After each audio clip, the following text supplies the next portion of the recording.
Selamat pagi anak-anak sekalian. Semoga kalian semua tetap dalam keadaan yang sehat dalam perlindungan Tuhan.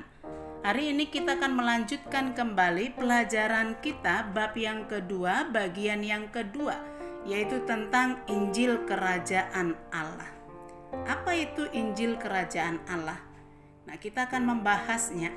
Injil di dalam bahasa Yunani disebutkan Evangelion. Artinya kabar baik tentang Yesus Kristus, bahwa Yesus Kristus telah datang ke dalam dunia untuk menebus dosa manusia, untuk menyelamatkan manusia. Dan keselamatan bukan karena usaha dan perbuatan baik manusia, tetapi hanya oleh anugerah Allah di dalam Yesus Kristus yang telah mengorbankan dirinya di kayu salib. Jadi bukan karena kamu baik maka kamu diselamatkan, tetapi hanya karena anugerah Allah di dalam Yesus Kristus. Ini adalah kabar baik, dan keselamatan itu terbuka bagi semua orang di dunia ini. Nah, kerajaan Allah adalah pemerintahan Allah yang kekal, dan Allah berdaulat atas seluruh hidup manusia dan atas seluruh alam semesta. Menurut pendeta Dr. Eka Dharma Putra, dia mengatakan bahwa kerajaan Allah adalah suatu keadaan di mana Allah dengan sepenuhnya akan memerintah dan memberlakukan kehendaknya, yaitu keadilan, kebenaran, perdamaian, dan kesejahteraan bagi seluruh umat manusia. Jadi, kerajaan Allah itu adalah suatu realita yang telah datang di dalam Yesus Kristus dan sedang berlangsung melalui gereja dan akan digenapi oleh kedatangan Yesus yang kedua kali. Nah, hari ini kita akan mempelajari yang pertama dan yang kedua. Kerajaan Allah telah datang dan sedang berlangsung. Dan minggu depan kita akan belajar yang ketiga, bahwa kerajaan Allah akan digenapi. Yang pertama, kerajaan Allah telah datang ke dalam dunia melalui kedatangan Yesus yang pertama kali. Ketika Yesus sedang mengajar orang banyak dan murid-muridnya ada di sana, orang-orang Farisi juga ada di sana. Lalu mereka bertanya kepada Yesus, "Guru, kapankah kerajaan Allah itu datang?" Lalu Yesus mengatakan seperti yang tertulis di dalam Lukas 17 ayat 21b. "Sesungguhnya kerajaan Allah ada di antara kamu." Nah, apa yang dimaksudkan Yesus di sini? Yesus berbicara tentang dirinya sendiri, bahwa Yesus Kristus datang ke dalam dunia dan Yesus Kristus itu adalah kerajaan Allah. Nah, misi Yesus datang ke dalam dunia. Lukas 4 ayat 18 sampai 19 dikatakan demikian, bahwa Roh Tuhan ada padaku, oleh sebab Ia telah mengurapi aku untuk menyampaikan kabar baik kepada orang-orang miskin, dan Ia telah mengutus aku untuk memberitakan pembebasan kepada orang-orang tawanan dan penglihatan bagi orang-orang buta, untuk membebaskan orang-orang yang tertindas, dan untuk memberitakan tahun rahmat Tuhan telah datang. Jadi Yesus datang ke dalam dunia membawa misi ini. Yang pertama, kabar baik. Yesus membawa kabar baik bagi orang miskin. Apa sih kira-kira yang menjadi kabar baik bagi orang miskin? Apakah mendapat bantuan, mendapat sembako, ya kan? Apa yang menjadi kabar baik bagi orang miskin?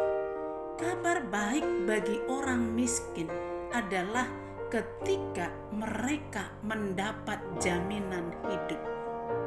Kalau kita lihat kehidupan orang miskin, jangankan memikirkan hari esok, makan hari ini pun mereka sulit. Setiap hari mereka berpikir apa yang harus kita makan. Tidak ada yang dapat dijamin dan menjamin.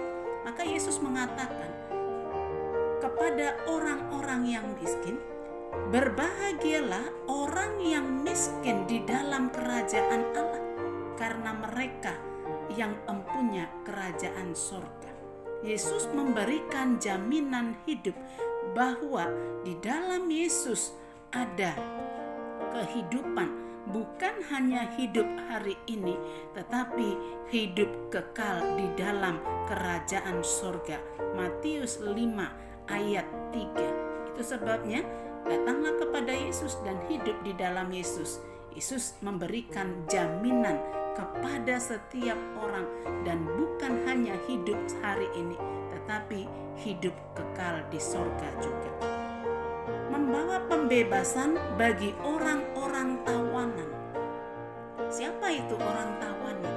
Orang tawanan yang dimaksud bukan hanya orang-orang dalam penjara, bukan, tetapi manusia hidup ditawan oleh dosa dan kejahatan, sehingga manusia tidak dapat melakukan apapun dengan bebas, ya, apa yang diinginkan hatinya, tetapi bukan itu yang dilakukan.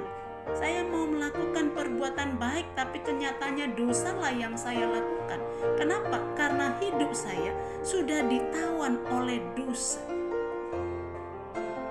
Itu sebabnya Yesus mengatakan kepada kita bahwa Yesus datang untuk mengampuni dosa manusia. Yesus datang untuk membebaskan kita dari dosa dan kejahatan kita. Yesus datang untuk membebaskan kita dari rasa bersalah. Dan Ia bukan hanya membebaskan dan mengampuni kita dari dosa, tetapi Dia memulihkan keadaan kita, manusia yang mengakui dosa-dosanya dan bertobat. Jadi Yesus tidak berdosa, dan hanya Yesus yang berkuasa untuk mengampuni dosa manusia. Karena itu datanglah kepada Yesus Kristus. Nah, tidak ada dosa yang terlalu besar yang tidak dapat diampuni oleh Yesus Kristus. Apa dosa yang paling besar yang kamu lakukan? Dosa apa yang membelenggu kehidupan kamu sehingga kamu hidup di dalam rasa berdosa, di dalam penyesalan? Datang kepada Yesus. Yesus akan mengampuni dosa kamu. Ini gambar ketika seorang perempuan yang kedapatan berzina, lalu sesuai dengan hukum yang berlaku, dia harus dihukum mati dengan dilempari batu. Tetapi Yesus mengampuni dosanya.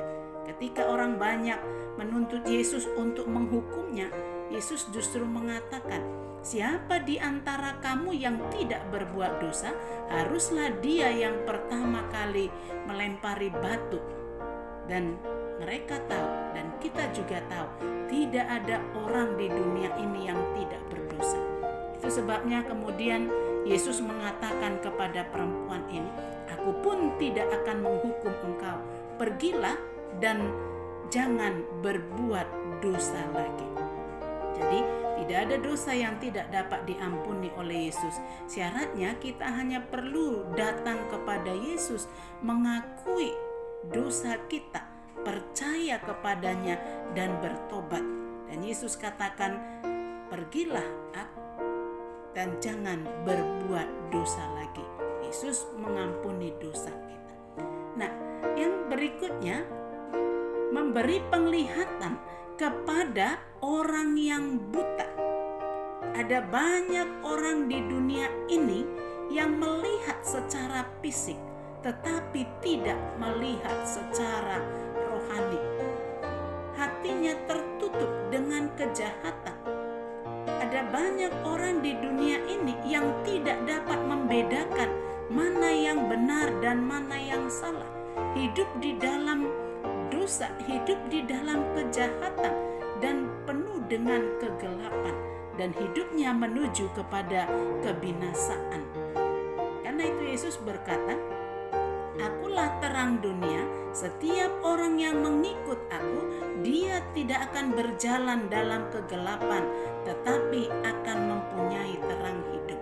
Yang percaya kepada Yesus Kristus akan hidup di dalam terang. Dan Yesus katakan di dalam Yohanes 4 ayat 6, "Akulah jalan dan kebenaran dan hidup. Tidak ada seorang pun yang dapat datang kepada Bapa di sorga jika tidak melalui aku." Karena itu, bagaimana supaya kamu hidup di dalam kebenaran, melihat baik secara jasmani maupun rohani? Hiduplah di dalam Yesus dan berjalanlah di dalam kebenaran. Yesus akan menunjukkan dan membawa kamu kepada kebenaran yang sesungguhnya. Membebaskan orang-orang yang tertindas. Dunia ini penuh dengan ketidakadilan dan penuh dengan kekerasan. Tindak kekerasan terjadi di mana-mana. Lihat, ada begitu banyak fakta bahwa orang-orang yang benar dimasukkan ke dalam penjara sampai puluhan tahun, tetapi justru orang yang salah merajalela di pengadilan. Kita bahkan sulit untuk mendapatkan keadilan. Di dunia ini penuh dengan tindak kejahatan, ketidakadilan. Anak-anak ini, lihat, di sekolah kalian juga mungkin pernah, tetapi saya harapkan jauhlah dari kita membuli orang lain. Tindakan pembulian itu adalah termasuk tindakan kekerasan. Jangan kamu anggap itu sepele, ya.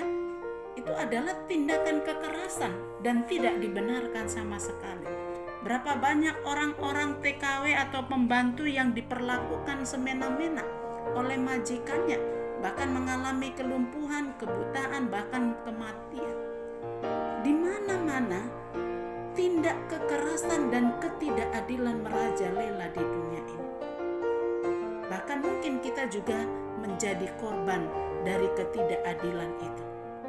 Tapi lihat apa yang dikatakan oleh firman Allah.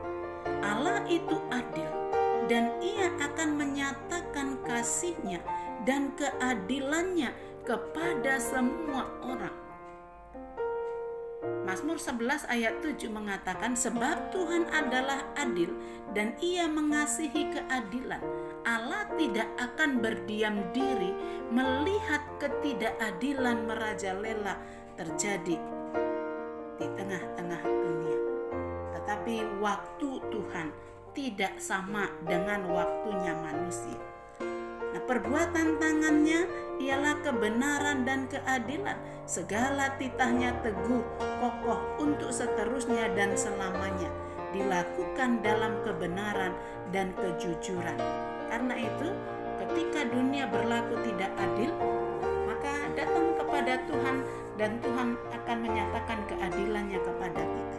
Dan apa yang sudah dilakukan Allah sejak awal, bahwa Allah menyatakan keadilannya dan kasih-Nya, dan itu bertemu di dalam kayu salib Yesus Kristus. Karena dosa seharusnya manusia dihukum, tetapi karena kasih Allah, Allah menyelamatkan kita dan menghukum anaknya Yesus Kristus, supaya kita orang berdosa dapat diselamatkan dan dibebaskan dari hukuman kekal. Nah, yang berikutnya, menyatakan tahun rahmat Tuhan telah datang. Apa itu tahun rahmat Tuhan?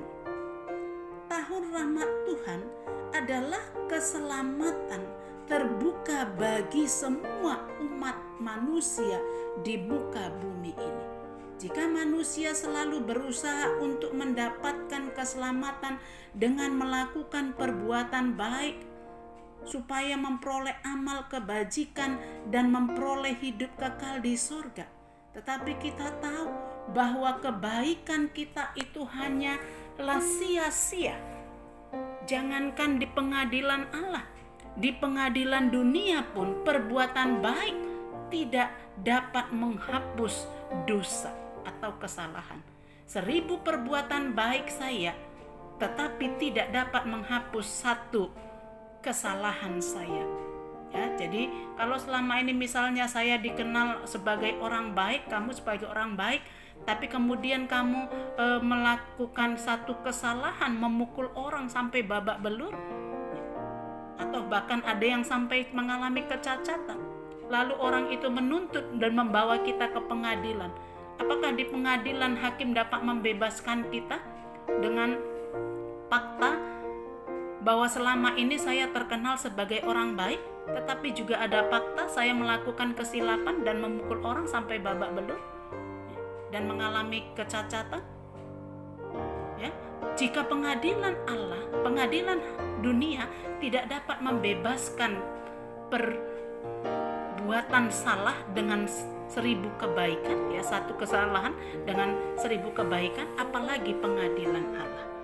Karena itu Allah menyatakan dirinya dengan memberikan keselamatan itu kepada semua orang dengan mengorbankan anaknya Yesus Kristus. Jadi keselamatan bukan lagi karena perbuatan baik manusia, tetapi oleh anugerah Allah di dalam Yesus Kristus yang telah mati untuk menebus dosa kita. Nah, yang kedua, kerajaan Allah sedang berlangsung, yaitu melalui gereja atau orang percaya. Gereja tidak dipanggil untuk mendirikan kerajaan Allah, karena itu di luar kemampuan manusia. Tetapi gereja dipanggil untuk menyatakan tanda-tanda kehadiran kerajaan Allah, yaitu keadilan, kebenaran, perdamaian, dan keselamatan bagi seluruh umat manusia. Jadi, gereja atau orang percaya diutus ke tengah-tengah dunia untuk menegakkan keadilan. Ya, jadi ada banyak tokoh-tokoh perjuangan hak asasi manusia menegakkan keadilan, ya, yang didasari oleh firman Allah.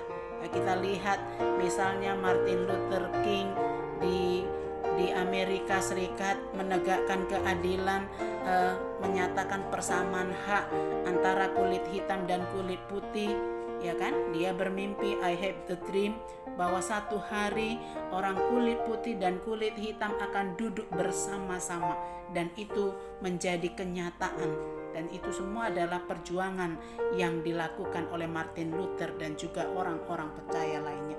Nelson Mandela juga di Afrika Selatan juga sama, menegakkan keadilan untuk orang kulit putih dan kulit hitam. Jadi orang percaya yang sudah dipanggil keluar dari dalam dunia diutus kembali ke tengah-tengah dunia, pertama untuk menyatakan keadilan, dan kedua untuk menyatakan kebenaran. Bertindak benar, berlaku benar, hidup di dalam kebenaran. Matius 5 ayat 37 mengatakan, jika ya, hendaklah kamu katakan ya. Jika tidak, hendaklah kamu katakan tidak. Apa yang lebih dari itu berasal dari si jahat. Jadi mulailah belajar dari kecil dan mulai dari hal yang terkecil. Jika salah, ya minta maaf. Jika temanmu salah, nyatakan kesalahan dan nyatakan kebenaran. Dan kamu juga hidup, belajarlah untuk hidup di dalam kebenaran. Yang berikutnya, gereja diutus ke tengah-tengah dunia untuk membawa damai bagi semua orang. Matius 5 ayat 9, berbahagialah orang yang membawa damai, karena mereka akan disebut sebagai anak-anak Allah. Kamu disebut anak Allah atau anak iblis, ya. Anak iblis itu pembawa masalah, ya kan? Tapi tidak dapat dipungkir memang ada banyak orang yang selalu membawa masalah. Kemanapun dia pergi, dimanapun dia pergi, selalu ada masalah yang ditimbulkannya. Berarti ada sesuatu yang salah di dalam dirinya, ya. Tapi kita dituntut untuk menjadi pembawa damai bagi semua orang, bukan hanya menjadi pembawa masalah atau sumber masalah bagi orang lain. Nah, bagaimana kita dapat membawa damai bagi orang lain? Saya senang dengan apa yang dikatakan oleh Mother Teresa. Dia katakan, ini mulailah dengan memberikan senyuman. Damai dapat dimulai ketika kita memberi senyuman kepada orang lain. Ini hal yang kecil yang dapat dilakukan oleh semua orang, tidak sulit, ya. Jadi senyum kepada orang lain ketika bertemu dengan orang lain, ya kan, itu membawa damai kepada orang lain. Jangan sebaliknya, lihat orang lain mukanya langsung sangar, ya kan, mau ngajak berantem saja. Itu berarti apa ya? Ada sesuatu yang salah dalam diri. Jadi mulailah dengan senyuman ya kepada orang lain. Mengupayakan kesejahteraan bagi seluruh umat. Perhatikan lingkungan sekitarmu. Lihat ada berapa banyak orang yang mengalami kesulitan dalam hidup. Ya, ada berapa banyak anak-anak yang tidak mempunyai orang tua, yang tidak memiliki hal untuk dapat mempertahankan hidup, untuk makan saja sangat sulit, jangankan sekolah. Perhatikan sekitarmu. Jadi kalau hidupmu hari ini bisa makan 3 kali sehari, bisa sekolah, puji Tuhan, itu sungguh luar biasa berkat Tuhan bagi. Nah, Matius 25 ayat 40 mengajar kita supaya kita mau memberi dan menolong hidup orang lain, orang-orang yang ada di sekitar kita. Jika kamu hidup sejahtera hari ini, coba perhatikan sekitarmu. Ada banyak orang yang sangat sulit untuk memperoleh kesejahteraan. Lakukan hal kecil yang bisa kamu lakukan untuk mereka. Dan Yesus berkata, "Aku berkata kepadamu, sesungguhnya segala sesuatu yang kamu lakukan untuk salah seorang dari saudaraku yang paling hina ini, kamu telah melakukannya untuk aku." Jadi ketika kamu menolong orang miskin, berarti kamu telah melakukannya bukan untuk mereka, tetapi untuk Tuhan Allah. Mother Teresa kembali katakan begini, mungkin kita tidak bisa melakukan hal yang besar seperti tokoh-tokoh dunia atau orang lainnya, tetapi kita dapat melakukan sesuatu yang kecil, menolong orang lain di sekitarmu dengan cinta yang besar. Yakinlah hasilnya pasti akan luar biasa. Ketika kamu melakukan hal yang kecil untuk orang di sekitarmu dengan cinta yang besar, pasti hasilnya akan menjadi luar biasa besar dan penuh sukacita. Ulangan 15 ayat 7 dan 10 katakan, "Jika sekiranya ada di antaramu seorang miskin, salah seorang saudaramu di dalam salah satu tempatmu di negeri yang diberikan kepadamu oleh Tuhan Allahmu, maka janganlah engkau menegarkan hati ataupun menggenggam tangan terhadap saudaramu yang miskin itu. Engkau harus memberi kepadanya dengan limpahnya, dan janganlah hatimu berduka cita apabila engkau memberi kepadanya, sebab oleh karena hal itulah Tuhan Allahmu akan memberkati engkau dan dalam segala pekerjaanmu dan dalam segala usahamu." Ini janji Allah ya. Jadi jangan takut dan jangan khawatir untuk memberi kepada orang miskin. Allah akan melipat gandakannya bagi kamu. Ya. Jadi yang ketiga, kerajaan Allah akan digenapi. Kita akan lanjutkannya minggu depan. Pelajaran kita sampai hari ini. Terima kasih, Tuhan memberkati.